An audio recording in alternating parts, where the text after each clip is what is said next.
At the age of 27, Karen Dennison was unattached and untested, and Africa was simply the dark continent. Her courage and eloquence choked inside her, eager to be set free. She wanted to be so full of stories that if you pricked her, they would pour out. But the great chapter of her life remained blank.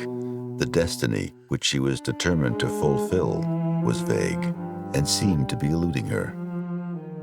She was a very unhappy, aimless woman who was out of sync with her family and out of sync with their expectations for her. She writes very often about orphans, whether they're actual orphans or spiritual orphans, orphans in their milieu.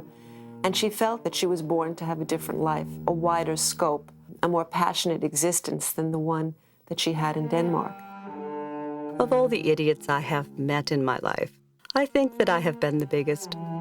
But a certain love of greatness which could not be quelled has kept a hold on me. She saw her experience as a dialectic, the aesthetic and the moral that was Kierkegaard's either-or.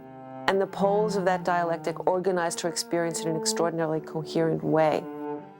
She came from, on her mother's side, a very bourgeois family with middle-class values, a very strong sense of morality, very Christian, repressed, responsible. They saw life as a long and costly mortgage. You were paying off your debt to God by living responsibly.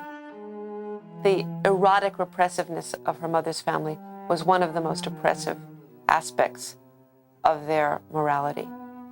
So she was already deeply affected by it, and in a way she never really transcended it. I think she wanted to be sensual and wasn't considered sensual by other people. Polotsov told me that he had never known anybody so sensual and so little sexual, and that was probably not far wrong.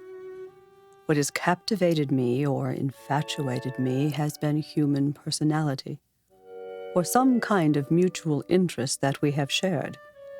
I don't think I am capable of treating a sexual relationship in itself with any great seriousness. Never in my life have I been able to sit and gaze adoringly into somebody's eyes. I do not in the least like being caressed. I just can't stand being called by pet names and made a fuss about.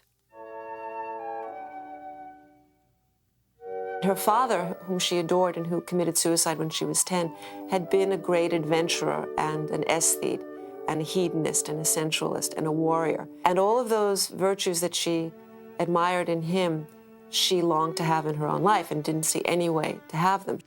It's how I imagine America to be. My father was there, and he always told me stories about it when I was a little girl. Are you still close?